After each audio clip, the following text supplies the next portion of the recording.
बिहार की राजधानी पटना में हुए उद्योगपति गोपाल खेमका की हत्या ने पूरे राज्य को हिलाकर रख दिया है। अब इस हाई प्रोफाइल हत्याकांड में पुलिस को बड़ी कामयाबी मिली है। सूत्रों के मुताबिक 2 शूटरों को हिरासत में लिया गया है और उनसे पूछताछ के दौरान कई चौंकाने वाले खुलासे सामने आए हैं। सबसे सनसनीखेज बात यह है कि खेमका की हत्या के लिए पटना सिटी से शूटर हायर किए गए थे।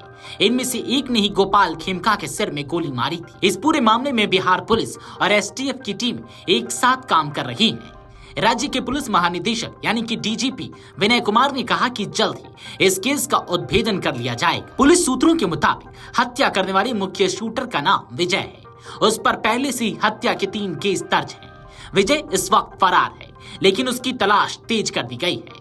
पुलिस को उससे जुड़े कुछ संदिग्धों को हिरासत में लेने में सफलता मिली है। पटना समेत कई जिलों में छापेमारी चल रही है और अब तक 2 अन्य अपराधी भी पकड़े जा चुके हैं। जानकारी के मुताबिक इन गिरफ्तार आरोपियों ने पूछताछ में बताया है कि हत्या एक सुनियोजित साजिश थी और इसके पीछे कुछ व्यवसायिक या व्यक्तिगत रंजिश हो सकती है। हालांकि पुलिस अभी इस एंगल की पुष्टि नहीं कर रही है। इस केस को और रहस्यमयी बना देने वाली बात यह है कि गोपाल खेमका के अंतिम संस्कार के दौरान भी एक संदिग्ध शख्स गुलाबी घाट पर पुष्पगुच्छ लेकर पहुंचा। पटना पुलिस ने तुरंत उसे हिरासत में ले लिया। शुरुआती पूछताछ में यह बात सामने आई है कि वह इस हत्याकांड से जुड़ा हो सकता है। उसकी भूमिका की गहन जांच हो रही है। यह एंगल पुलिस के लिए बेहद अहम है, क्योंकि इससे पता चलता है कि हत्यारे न सिर्फ संगठित थे, बल्कि पुलिस जांच की दिशा को भ्रमित करने के लिए अलग अलग रणनीति भी अपना रहे हैं। बिहार के डीजीपी विनय कुमार ने स्वयं इस केस की मॉनिटरिंग शुरू कर दी है। उन्होंने हाल ही में एसटीएफ मुख्यालय जाकर पूरी जांच की स्थिति का जायजा लिया। डीजीपी ने कहा, इस मामले में पुलिस और एसटीएफ की टीम प्रभावी ढंग से काम कर रही है। हमें कई अहम सुराग मिले हैं जिन्हें अभी सार्वजनिक नहीं किया जा सकता।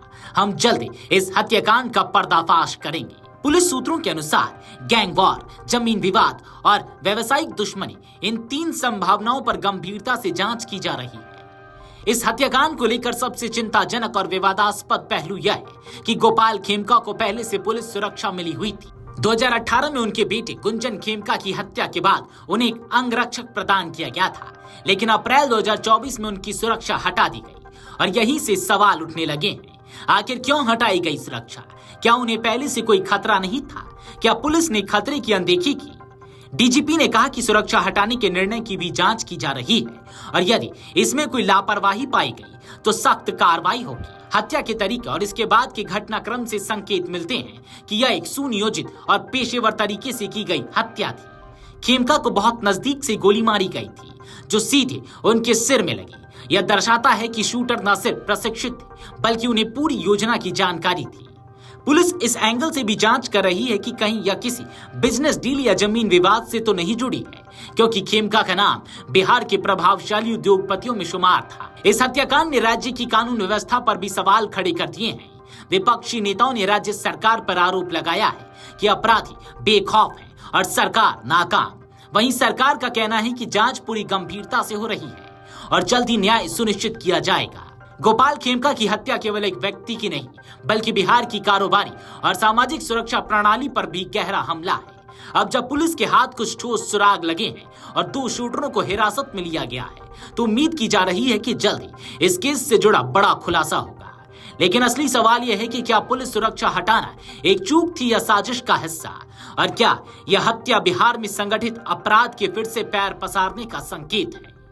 Video desk amarujala.com।